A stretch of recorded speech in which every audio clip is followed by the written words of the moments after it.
Cordial bom dia, sejam bem-vindos, bem-vindas. Bom dia, Pandeló, tudo bem contigo? Tudo jóia. Muito bom. Para aqueles que estão aí pela primeira vez no nosso ambiente, sou Vilmar Cidral, fundador e diretor da Sustentar Escola de Negócios. E hoje, mais um webinar da série Recuperação Judicial. Lembrando a vocês que nós teremos aí, ao total, serão 7 webinars. Tivemos aí na semana passada a estreia do nosso primeiro webinar e hoje a análise econômica financeira de empresas justamente para recuperação judicial.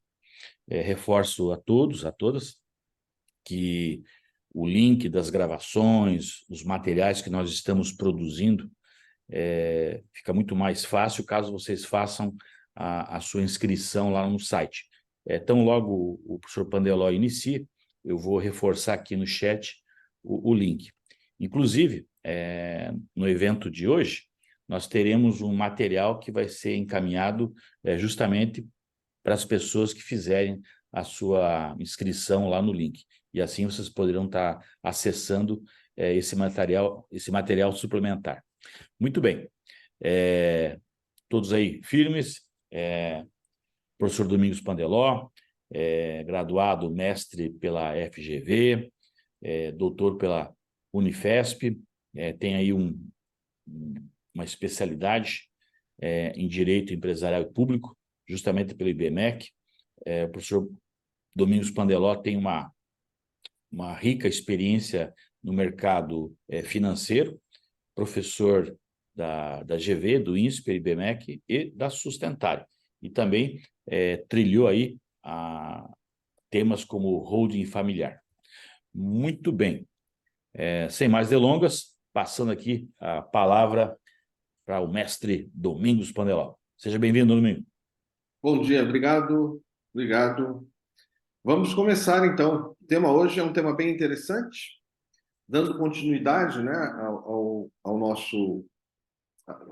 nosso ciclo de webinars.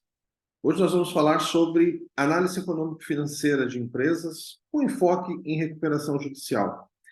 É algo extremamente importante, porque quando nós estamos avaliando uma empresa, estamos trabalhando na recuperação de uma empresa, nós precisamos saber exatamente como é que está a situação econômico-financeira dessa empresa. E o que a gente vai ver hoje é o que olhar, quais aspectos olhar. Lembrando, né, eu sempre gosto de dar um enfoque um pouco mais amplo do que finanças, mesmo em módulos financeiros. Então, como nós discutimos no primeiro dia, o resultado financeiro ele é consequência de uma série de fatores. Então, sempre que nós formos fazer uma análise econômica e financeira de uma empresa, nós não vamos nos ater só às informações contábeis. É muito importante para o analista, para o advogado, para quem quer que seja que esteja avaliando a empresa, tentar entender um pouco de onde vieram aqueles números. Então, eu vou, num primeiro momento aqui, falar um pouco desses aspectos mais gerais. Bom, aqui, como já foi dito, são 7 encontros, 7 temas, todas as quartas-feiras, começando 8 da manhã. Aqui sobre mim, já foi falado. E aqui os temas. Hoje nós estamos no segundo encontro, análise econômico-financeira de empresas para a recuperação judicial. Próxima semana, um tema muito legal, avaliação de empresas para a recuperação judicial. Com esses 3 primeiros módulos, vamos chamar assim, nós terminamos a parte mais financeira, e aí nós entramos em aspectos mais estratégicos extremamente interessantes. Nós vamos falar de teoria da decisão e de teoria dos jogos aplicada à recuperação judicial. São 2 temas, assim, talvez, não sei se eu posso usar essa palavra, mas mais recentes e bem interessantes para se avaliar. Depois, um tema muito importante, plano de negócio. Na verdade, é como estruturar um plano de recuperação judicial, que aspectos observar, né? E, finalmente, os aspectos jurídicos da recuperação judicial. Bom, o que nós vamos ver hoje? Primeira parte, uma visão geral, onde eu vou falar um pouco desses temas não financeiros, vamos dizer assim, e aí nós entramos na parte financeira. falar um pouquinho sobre análise horizontal, vertical, análise de indicadores, análise de fluxo de caixa, modelos de previsão de insolvência e por aí vai. Bom, começando então, o primeiro tópico aí do nosso bate-papo, governança corporativa. Governança era um tema que, sei lá, há 20 anos talvez não fosse praticamente falado, e hoje é extremamente importante, né? Uma boa governança tem uma relação com o valor da empresa. Existem aí aquela pergunta que eu sempre faço: existe relação entre governança e valor? A resposta é sim.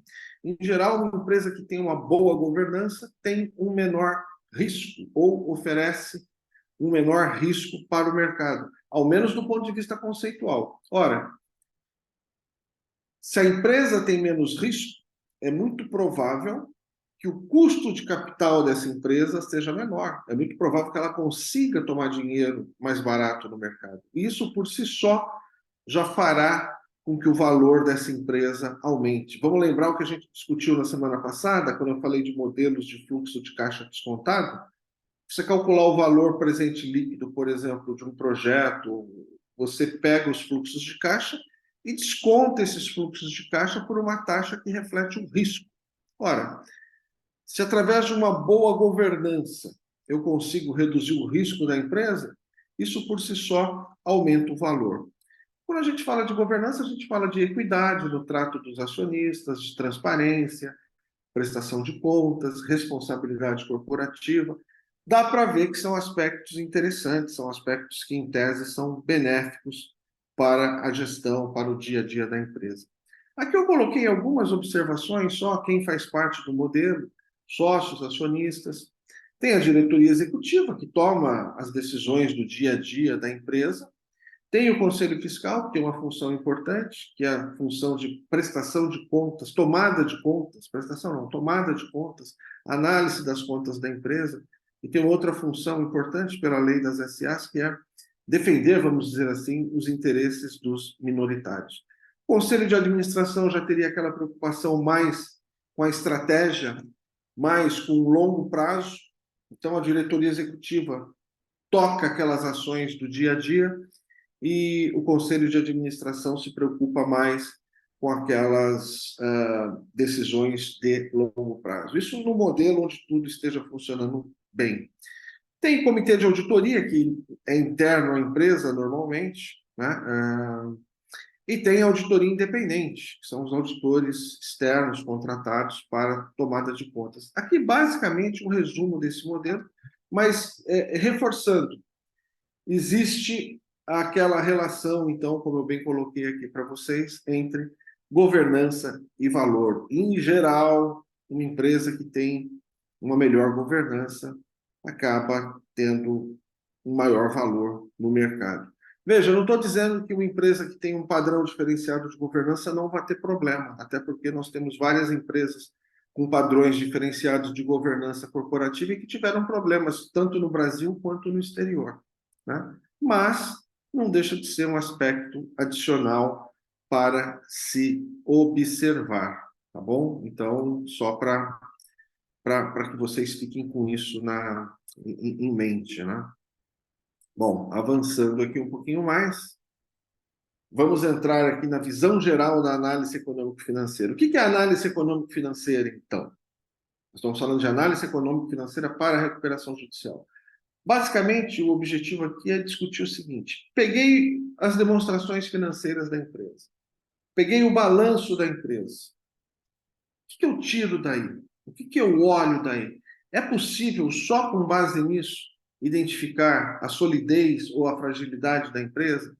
É possível, só com base nisso, identificar se essa empresa tem condições de se recuperar? Olha, eu diria que, em geral, sim, desde que o balanço esteja refletindo da maneira mais próxima possível a realidade ou a situação econômico-financeira da empresa. Mas, de novo, fazendo aquela ressalva, o que vai estar ali no balanço, nas demonstrações financeiras, é o resultado. Resultado do quê? Das ações da empresa. Por ações da empresa, eu chamo o quê? Aquilo que nós discutimos no primeiro dia. inserção da empresa no mercado, como que ela se posiciona, os produtos e os serviços que ela trabalha, uma série de fatores. Então, o balanço, para nós, vai ser a matéria-prima. Eu estou chamando de analista aqui todo mundo que esteja analisando o balanço, tá? Olhando o balanço. O balanço vai atender a objetivos diversos. O fisco olha o balanço com um objetivo, quem está trabalhando numa recuperação judicial olha com outro, o credor ou o fornecedor olha de uma outra maneira, o próprio gestor da empresa olha de uma outra maneira. Então, o balanço atende diversos objetivos. Uma limitação, por melhor que seja o balanço, é que ele vai representar uma posição estática. Então, se eu estiver falando de um balanço de encerramento do exercício em 31 de dezembro de 2022, na melhor das hipóteses, ele vai estar representando a posição da empresa em 31 de dezembro de 2022. E de lá para cá, pode ter mudado muita coisa. Como é que dá para melhorar isso? Você pode pegar, por exemplo, balancetes mensais, para tentar ver como é que a empresa está se movimentando mês a mês. A grande questão é a seguinte: o objetivo de pegar o balanço para se analisar eu vou olhar o passado, o balanço vai sempre representar uma situação passada, para tentar ter uma visão do presente, como que está a empresa hoje, provavelmente, e projetar o futuro. Vejam, para fazer esse exercício de projeção do futuro, que não deixa de ser o que a gente faz numa recuperação judicial, porque eu quero mostrar que a empresa tem condições de se recuperar, eu tenho que entender muito bem o modelo de negócio da empresa. Eu tenho que entender muito bem o modelo de negócio da empresa. Daí a importância de se entender um pouco de estratégia empresarial, de se entender quais são os fatores críticos de sucesso dessa empresa, se entender de onde vem esse negócio, né? Quer dizer, o resultado dessa empresa. Nós vamos falar um pouquinho mais disso no terceiro encontro nosso, quando nós vamos falar de avaliação de empresa. E a avaliação de empresa é um patamar acima da análise econômico-financeira. Aqui na análise econômico-financeira nós vamos nos ater um pouco mais às informações contábeis. Lá na avaliação de empresas a gente vai olhar um pouquinho mais os aspectos estratégicos, os aspectos macros, né? Então, esses são os pontos básicos aí, iniciais, para a gente começar a discutir. Alguns pontos para se olhar, eu comentei disso no encontro passado, só para recuperar aqui rapidamente. Nós vamos analisar um balanço. Imaginem, vocês estão aqui com as contas da empresa. Todas as informações contábeis da empresa estão numa folha aqui na frente de vocês. Esses números são números frios. Eles mostram a posição da empresa num determinado momento. Mas, se nós quisermos fazer uma análise realmente melhor dessa empresa, nós temos que sair um pouco desses aspectos puramente contábeis. Vejam, não é que os aspectos contábeis financeiros não sejam importantes, são importantíssimos. Mas, se nós quisermos realmente entender o negócio, nós temos que ir um pouco além. E aí, nós consideramos outros pontos que eu vou chamar de qualitativos. Que pontos são esses? Análise da administração. O que dá para olhar aqui na análise da administração? Tudo. Vocês imaginarem, isso aqui é amplo demais. Mas eu posso ver, por exemplo, quem são os gestores? Qual a capacidade de gestão deles? A empresa é familiar? É uma empresa profissional? Estruturada profissionalmente? A empresa tem problemas de sucessão? E veja, o problema de sucessão não acontece só em empresa familiar. Nós tivemos problemas de sucessões gravíssimos em empresas gigantescas, não só brasileiras, mas americanas mesmo. Tem um estudo de caso da Xerox que retrata basicamente um problema de sucessão gravíssimo, que quase colocou a continuidade da empresa em risco. Estamos falando de uma empresa SA, né? Então, existe disputa por poder em empresas, seja ela familiar, seja... Claro que numa empresa familiar, em geral, você acaba tendo mais problemas de sucessão, muitas vezes. Mas o que eu estou querendo dizer? Isso não vai estar no balanço, não vai ter uma conta lá do balanço falando problemas de sucessão. Isso aí nós temos que avaliar, analisar. E vejam, se nós tivermos um problema grave aqui na gestão da empresa, isso seguramente vai se refletir mais cedo ou mais tarde nos números, no balanço. Então, aqui, a questão é, quando a gente olha esses pontos, o que nós estamos querendo é nos antecipar, é tentar encontrar fatores que podem afetar ou positivamente ou negativamente a empresa lá na frente. Então, primeiro ponto, análise da administração. Segundo ponto, análise do setor da concorrência. Como é que está o setor? Quais são as características do setor? Quais são as perspectivas do setor? Vejam, isso para compor um relatório numa recuperação judicial é muito importante. Como é que está o setor? O setor inteiro sofreu em função de uma crise adversa que veio e pegou o setor inteiro, a empresa não tinha como sair disso. Ou não, o setor está bem e só a empresa é que atravessou um período difícil em função de alguma coisa que a gente vai tentar identificar. Ter isso claro é muito importante. É muito importante, até para nós definirmos a abordagem que nós vamos dar a esse caso. Então, como é que está o setor? Quais são as perspectivas do setor? Como é que se dá a concorrência nesse setor? Veja, o setor pode estar bem e a empresa está mal. Ou o setor pode estar mal e a empresa estar bem. Então, além de olhar o setor, a concorrência, eu preciso ver como é que é a inserção da empresa no mercado. A empresa está bem posicionada? Está mal posicionada? Que produtos e serviços ela oferece? Como que ela oferece isso? Então, esses são alguns pontos importantes para a gente considerar. Um outro aspecto importantíssimo, análise macroeconômica. Aqui a ideia é identificar se existe alguma variável macroeconômica que pode afetar de forma significativa o nosso negócio. O nosso negócio é sensível a quê? Taxa de câmbio, taxa de juros, renda, inflação. Esse tipo de análise parece simples, mas é complexo. Nós temos que entender o nosso produto reage a quê, né? O nosso produto é sensível a quê? Existem algumas variáveis macroeconômicas que podem afetar o nosso produto. Veja, aqui eu poderia falar de uma infinidade. Eu falei de análise do nível tecnológico, mas eu poderia falar de análise da regulamentação para ver se o setor é regulado ou não. Aqui tem uma variedade de coisas. O que são esses pontos aqui que eu coloquei? São pontos não financeiros, mas que nós temos que olhar para fazer um relatório mais consistente. Bom, terminamos essa parte, vamos dizer assim, externa a finanças, mas que é extremamente importante. Como nós conversamos no primeiro encontro, o resultado financeiro vem da inserção da empresa no mercado. Então, eu preciso fazer uma análise do macroambiente, do ambiente competitivo, muito bem feita. Aqui, basicamente, só para falar da estrutura básica do balanço, aqui está de forma muito simplificada, né? Eu tenho as contas de ativo, de passivo e as contas de resultado. Nas contas de ativo, eu tenho basicamente o quê? Bens e direitos. Nas contas de passivo, eu tenho basicamente obrigações com terceiros e com os próprios acionistas. Lembrando aquela discussão nossa do encontro passado, o acionista, quando coloca o capital na empresa, a empresa passa a ter uma obrigação com ele, porque o acionista investiu na empresa, né? Quando nós falamos que a empresa pode se financiar basicamente com capital de terceiros ou com capital próprio. Eu até comentei que o capital próprio tem um custo, que o acionista colocou aquela grana lá. Só que eu falei que é um custo de oportunidade. O que significa isso?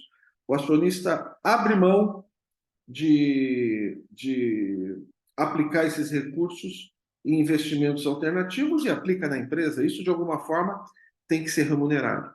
De uma maneira geral, eu coloquei ali que as contas de ativo geram receitas e as de passivo geram despesa. Mas vejam, isso aqui é de uma maneira geral, porque, por exemplo, eu posso ter ativo me gerando despesa. Em que sentido? Eu posso ter um nível de estoque muito alto. Aquilo lá potencialmente vai me gerar receita, porque eu quero vender aquele estoque. Mas aquilo lá está me representando um custo, porque está sendo mal gerenciado. A mesma coisa com o imobilizado numa indústria. Eu tenho um imobilizado muito maior do que o necessário. Isso é um custo fixo que eu estou carregando, né? Até que ponto vale a pena isso? É interessante que uma coisa muito importante do ponto de vista de gestão é minimizar a alocação de recursos em ativos. O que eu quero dizer com isso? Não é que a empresa não tenha que ter ativos, mas o ativo tem que ser, em tese, o menor possível para garantir a operação. Quanto mais eficiente eu for na alocação de recursos nos meus ativos, mais resultado eu vou ter, né? Então, nós estamos falando aí de... Isso aí quando a gente discute geração de valor, quando a gente fala de algumas métricas de valor, isso fica muito claro, né? Quando você calcula indicadores baseados, por exemplo, em capital empregado, quanto você coloca de grana na operação e quanto você tem de resultado. Vejam, se eu tiver só uma indústria, de novo, para ficar mais fácil o exemplo, e tenho o dobro de imobilizado do que eu preciso para operar, para o meu nível de vendas, eu não vou ser eficiente na minha operação, porque eu vou estar carregando um custo fixo muito elevado, né? Nós discutimos um pouco isso no encontro passado. Esse aqui é um tema muito bacana.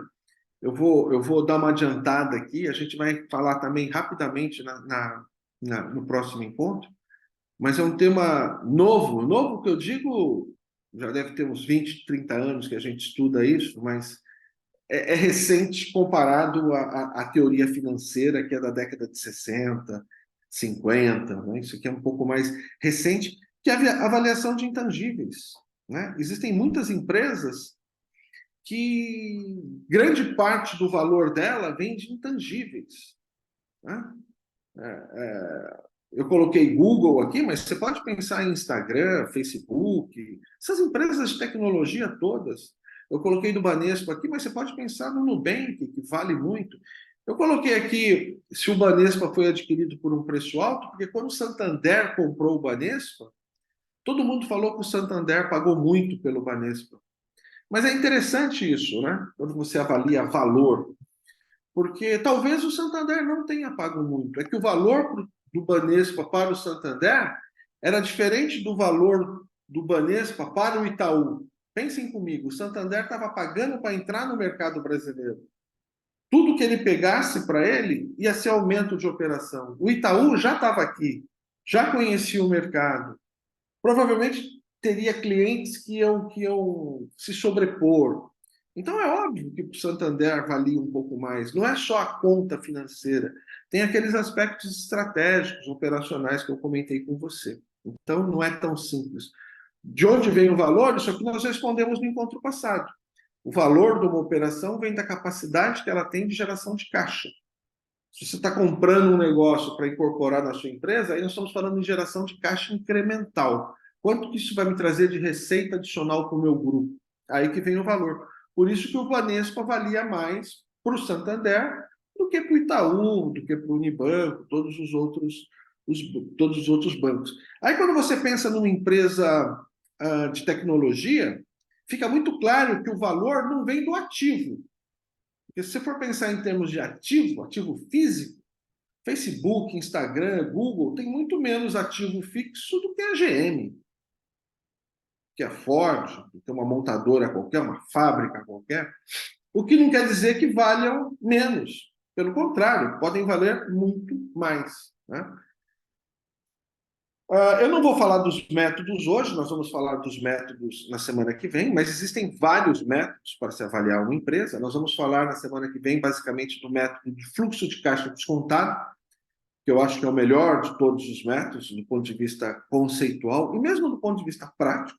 Dá mais trabalho, porque você precisa projetar fluxo de caixa, e para você projetar fluxo de caixa, você precisa entender o negócio do cliente. Então, você precisa fazer uma análise realmente complexa. E vou falar um pouquinho do método de múltiplos, que é um método relativamente simples de se avaliar, porém, dada a simplicidade do método, acaba tendo muitas limitações. Existem vários outros métodos. Você pode usar, por exemplo, um pouco de teoria de opções para avaliar uma empresa, opções reais. A gente fala um pouquinho disso também no próximo encontro. Essa imagem aqui só para mostrar para vocês que, às vezes, o valor de uma empresa A maior parte dele pode não estar nos tangíveis, naquilo que você vê, naquilo que você pega, mas sim nos intangíveis, né? E rapidamente, só para mostrar isso para vocês, há, sei lá, uns 20 anos atrás, talvez, quando se falava menos em intangível, quando você avaliava uma empresa, você olhava a parte financeira da empresa, chamado capital financeiro. Hoje em dia você olha muito capital intelectual. O que está nesse capital intelectual? Capital estrutural, capital organizacional, capital de processos. Como é que a empresa se organiza? Como é que a empresa se estrutura? Você pode ter muito valor envolvido aí, né? Esse modelo está muito relacionado ao modelo de estratégia empresarial chamado RBV, que é Research Based View.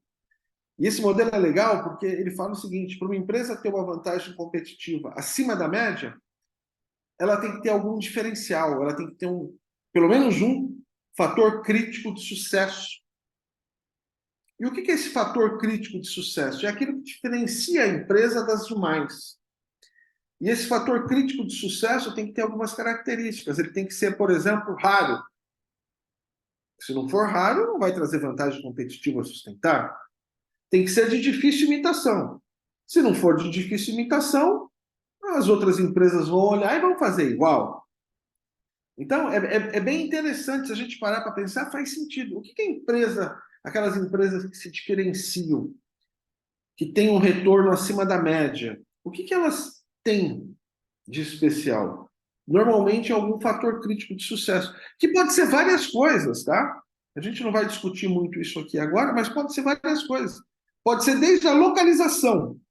De repente, você é uma indústria que está do lado do seu mercado consumidor e faz de conta que o teu produto tem um valor agregado muito baixo e o custo do frete é o que faz a diferença na competitividade. Como você está do lado do seu mercado consumidor, você teve a sorte, entre aspas, de nascer ali do lado do seu mercado consumidor. Ótimo. Você tem um fator crítico de sucesso muito interessante. É legal que muitas vezes, quando você avalia a concorrência, você fala, poxa, como é que eu faço para bater esse concorrente? Às vezes você não consegue bater o cara, e aí uma estratégia que você usa muitas vezes é ir lá e comprar o cara. Você faz uma aquisição, você compra aquela empresa para justamente tentar se apropriar desse diferencial. Bom, terminamos essa parte mais geral. Vamos falar um pouquinho da análise vertical e horizontal. Não sei se temos aí muitos contadores na sala, mas, em geral, o pessoal, quando estuda contabilidade, quer que seja nos cursos de administração, de contábeis ou economia, em geral, as pessoas não dão muito valor para análise horizontal e vertical. Eu costumo dizer que uma análise horizontal e vertical bem feita é muito importante para você entender o balanço de uma empresa. Se você fizer uma análise vertical e horizontal bem feita, sem olhar os índices, sem calcular os índices, você já vai ter uma ideia de como vão estar esses índices. Eu vou falar das duas. Análise vertical. Eu vou falar primeiro a parte conceitual, mas aí vai ficar um pouco solto. Aí a gente vê um exemplo que eu coloquei aqui. Esse exemplo é um estudo de caso que a gente trabalha nos cursos, mas óbvio que aqui não dá tempo da gente trabalhar no estudo de caso. Eu vou só mostrar para vocês para a gente inferir algumas coisas, tá? Bom, na definição, conceitualmente falando, o que a análise vertical faz? Ela determina a relevância de cada conta em relação a um valor fixado como base. Então, o que eu gosto de fazer? Eu pego Eu pego a maior conta. Por exemplo, estou olhando as contas ativas. Eu pego a maior conta do ativo, o ativo total, e falo, essa é a base 100. Passivo, mesma coisa. Pego o passivo total, falo, essa é a minha base 100. E quando eu vou na demonstração de resultado, eu pego a receita operacional bruta ou a receita operacional líquida, a maior conta que eu tiver ali, e falo, essa é a minha base 100. Porque aí eu vou verificar o quê? A representatividade de todas as outras contas em relação àquela que eu defini como base. Fica mais fácil. Então, por exemplo, a minha receita operacional líquida é a base 100? Tá. Custo das mercadorias vendidas deu 70%. Então, eu sei, o custo das mercadorias vendidas representa 70% da minha receita operacional líquida. Ah, despesa financeira. Ah, representa 10% da minha receita operacional líquida. Fica mais fácil avaliar. Essa é a análise vertical. Eu faço isso ano a ano. E a análise horizontal? Vamos supor que eu esteja analisando 3 anos do balanço. 2019, 2020 e 2021. Na análise horizontal, eu pego cada conta do balanço, por exemplo, estoques, e vejo como que variou de um ano para outro. Ah, estoque em 2019 era 100, em 2020 foi para 120. Ah, então teve uma variação de 20%. O que a análise horizontal vai mostrar isso. Evolução ou involução de cada uma das contas. Eu fixo como base 100, normalmente, o primeiro ano, e vejo quanto variou de um ano para o outro. Normalmente a gente trabalha com mais de um ano. Eu coloquei aqui um exemplo para vocês. Ó, esse exemplo que eu coloquei para vocês é um exemplo da empresa que a gente usa para estudo de caso. No caso, a demonstração de resultado. Eu comecei pela receita líquida. Eu poderia ter começado pela receita operacional bruta e tirado algumas deduções, que são impostos sobre vendas, devoluções, e aí eu chegaria na receita operacional líquida. Vamos ver a análise vertical. Acompanha comigo aqui. Análise vertical. Está aqui, ó, esse V percentual. Receita líquida. Está aqui o valor 4.793.123. Vocês estão vendo? 100%. Se vocês vierem no segundo ano, vocês vão ver que mudou o valor da receita líquida, mas também 100%. Por quê? Porque é o máximo que eu tive. No terceiro ano aumentou, mas também está 100%. E aí o que eu consigo olhar? Custo dos produtos vendidos no primeiro ano. Está aqui, custo, né? Tá entre parênteses, é negativo. Vou deduzir da minha receita. Observem que esse valor aqui, 3.621.530, representa 76% da minha receita líquida. Está aqui, ó. Está aqui. No segundo ano mudou, mas observem que ele passa a representar 74%. No terceiro ano mudou os valores, óbvio, mas ele passa a representar 72%. Ó, só olhando essa análise vertical do custo dos produtos vendidos, o que eu vejo? Representava 76, passou para 74 e caiu para 72. Não dá para concluir muita coisa, mas dá para ver que está diminuindo a proporção do custo dos produtos vendidos. Não sei, será que a empresa está usando um método mais eficiente na produção? Não dá para saber muita coisa.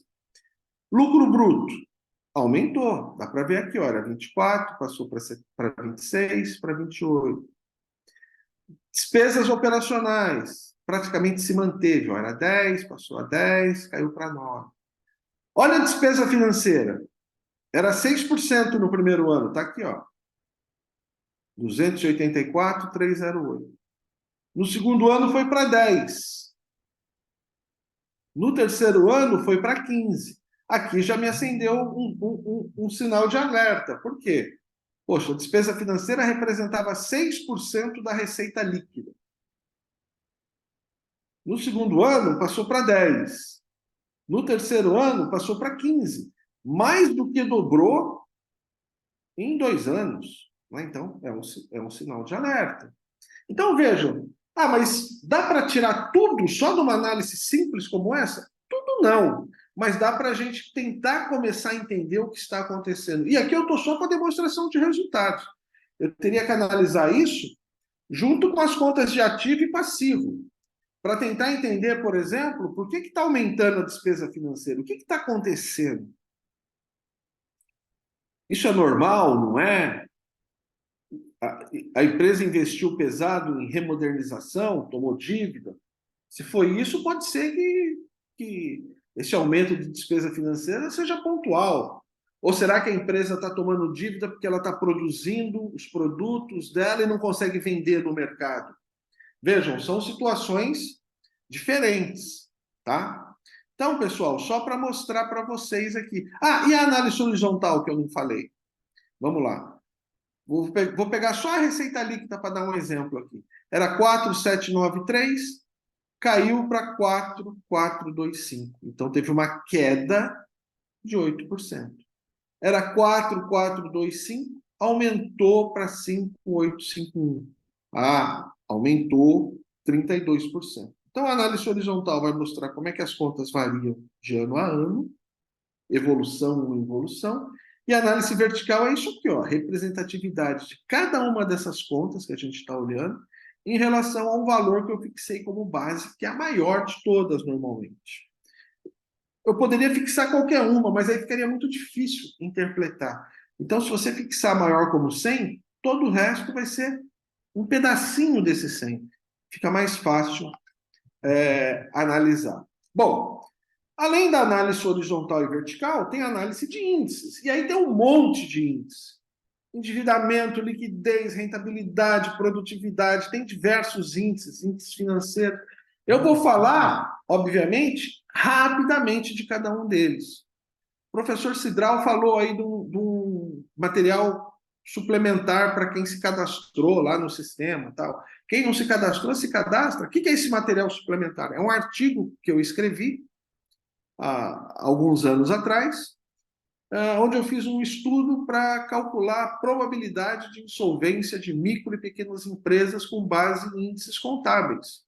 E aí eu analisei diversos índices. E por que a gente está distribuindo esse material para vocês? Porque nesse material eu falo um pouco mais detalhadamente como calcular cada um desses índices e para que serve. Por exemplo, índice de endividamento. Tem um monte de índice de endividamento. Tem o índice de endividamento geral, endividamento de curto prazo, endividamento de longo prazo, vários. Liquidez, mesma coisa, liquidez geral, liquidez corrente, liquidez imediata, liquidez seca. Produtividade, eu posso olhar os índices de giro de ativo, giro de estoque, posso olhar, por exemplo, nos diversos, os índices de prazo, prazo médio de pagamento, prazo médio de recebimento, prazo médio de renovação de estoque. O importante é o seguinte, tentar interpretar o que está além dos índices. Pessoal, um cuidado que a gente tem que tomar, e eu canso de ver relatório envolvendo recuperação judicial com algumas análises equivocadas. Por exemplo, o que mostra o índice de liquidez? Vou pegar o liquidez corrente. Liquidez corrente mostra, a princípio, a capacidade de pagamento de curto prazo da empresa. Como é que a gente calcula? Dividindo o ativo circulante pelo passivo circulante. Esse índice é na forma de número. Então, por exemplo, 1,5. Se o índice de liquidez corrente da empresa é 1,5, significa o seguinte, para cada R$100 que ela tem de dívida, ela tem 100 no passivo circulante, dívida de curto prazo, ela tem 150 no ativo circulante. Tá? Aí você poderia pensar assim, então essa empresa tem uma boa capacidade de pagamento. E aí tem gente que fala assim, os índices de liquidez corrente, por exemplo, quanto maior, melhor. Não é verdade.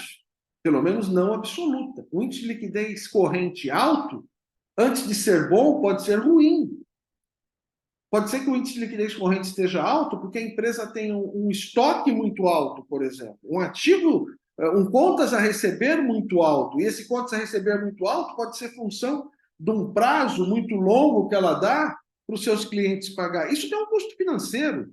Um estoque muito alto tem um custo financeiro.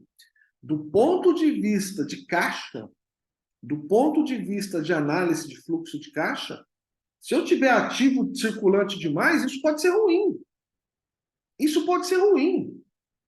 Olha que coisa interessante. Então, não dá para afirmar que quanto maior a liquidez, melhor a situação da empresa. Sempre a gente tem que olhar o modelo de negócio da empresa. Sempre nós temos que olhar como é que a empresa se estrutura. Qual é o business da empresa? O que ela faz? Como é que é a estrutura disso? Mesma coisa o endividamento. Eu não posso falar que quanto maior o endividamento, melhor a situação da empresa.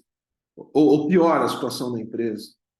Eu tenho que ver por que ela se endividou. Ela se endividou para aumentar a sua produção. Tem produtos altamente rentáveis. Pô, excelente. Desde que ela tenha tomado uma dívida barata, os prazos estejam casados. Ou não, ela está se endividando porque ela produz, não consegue vender, aí ela tem que tomar dinheiro no banco para financiar estoque. Putz, horrível. Então, sempre a gente tem que avaliar isso um pouco no detalhe. Vou contar um segredo para vocês aqui, 1 minuto. Eu comecei minha carreira, minha vida, sendo militar. Não sei se o Cidral sabe disso. Eu comecei minha vida sendo militar. E eu era militar, eu trabalhava no setor de licitações e contratos. E aí me colocaram para fazer um curso de análise de balanço. Foi o primeiro curso de análise de balanço que eu fiz. E aí me deram uma rodinha assim que eu girava, apareciam os índices, falava lá endividamento geral.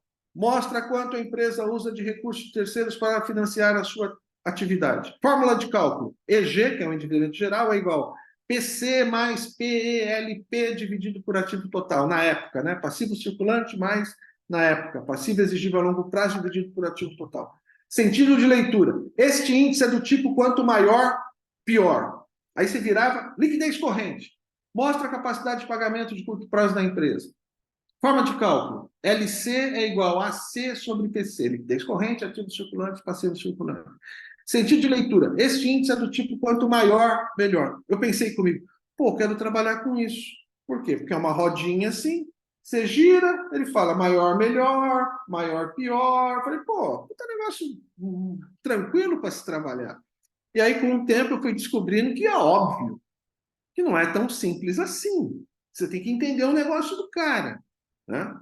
Então, pessoal, isso aqui é uma ressalva que eu quero fazer, especialmente para quem não for da área contábil, da área financeira, sempre questionar. Aliás, eu até comentei com o Cidral, quando eu falei desse projeto, é que o público é amplo, né? A ideia é essa mesmo. Dependendo da sua área, você vai focar mais num aspecto ou no outro da recuperação judicial. Mas mesmo quem nunca viu contabilidade, que é um advogado, ele vai ter provavelmente um contador com ele vai ter provavelmente um administrador financeiro com ele.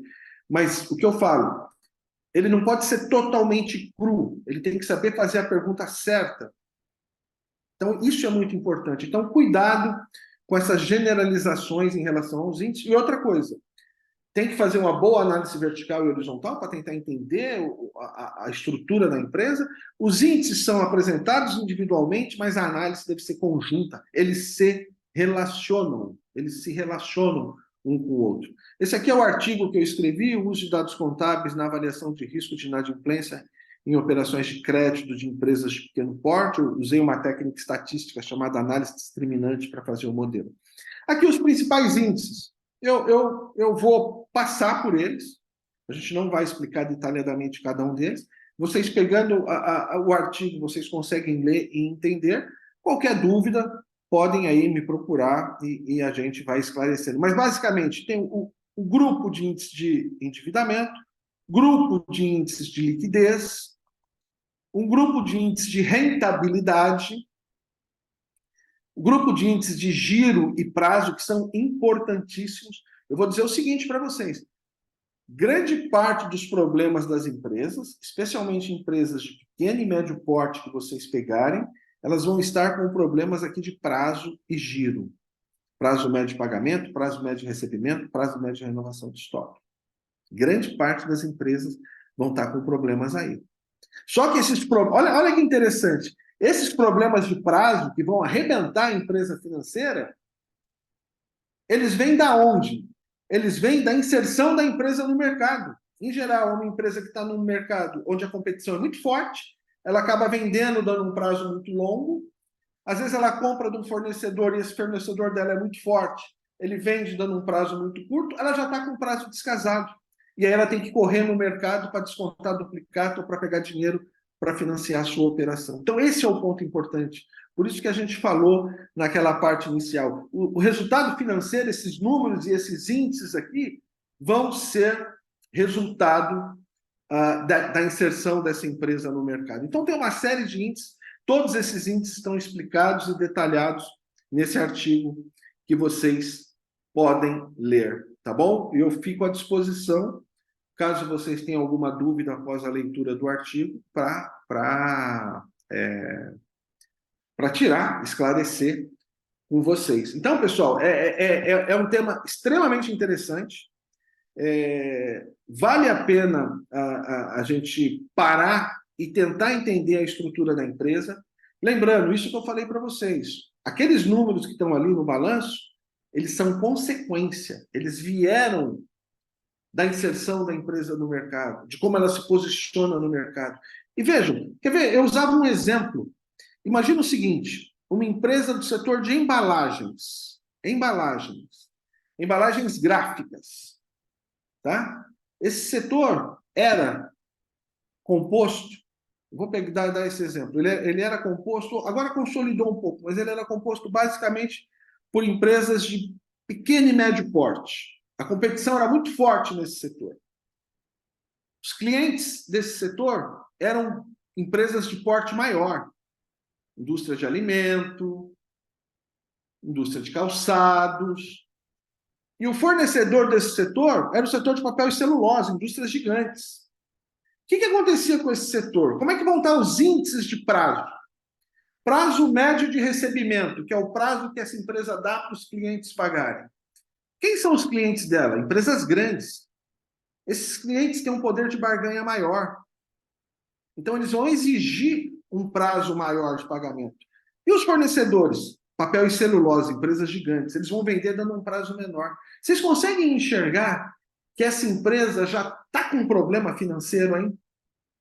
Porque ela vai ter que financiar o cliente, por exemplo, 90 dias e vai receber 30 dias do fornecedor. Ela já tem um buraco aí de 60 dias que ela vai ter que correr no mercado financeiro. E aí, o setor era composto por muitas empresas, a competição era muito forte. Ora, se eu estou num setor extremamente competitivo, muitas empresas, competição muito forte, provavelmente eu vou ter que reduzir a minha margem para me manter no mercado. Então, eu vou ter índices de rentabilidade baixos, vou estar com prazos operacionais descasados, em função disso, vou ter que pegar dinheiro no mercado. Então, vejam, sem olhar o balanço dessa empresa, eu falaria o seguinte: essa empresa não vai ter índice de rentabilidade alto. Essa empresa vai estar com os prazos descasados. Perceberam onde eu quero chegar? Antes de olhar o balanço, pare e pensa no setor. Pensa no setor. Como é que é esse setor? Como é que é o poder de barganha dos clientes? Como é que é o poder de barganha dos fornecedores? Como é que é a competição, o ambiente competitivo? Porque isso já vai dar muitas pistas de como vai estar o setor. Tá bom, pessoal? Era isso. Queria agradecer aí mais uma vez o Vlamir e a todos os presentes. Não deixem de se inscreverem no link para vocês terem acesso aí ao artigo. É um artigo bem interessante, fácil leitura. Eu escrevi de um jeito mais simples, né, para que todos pudessem ler e entender.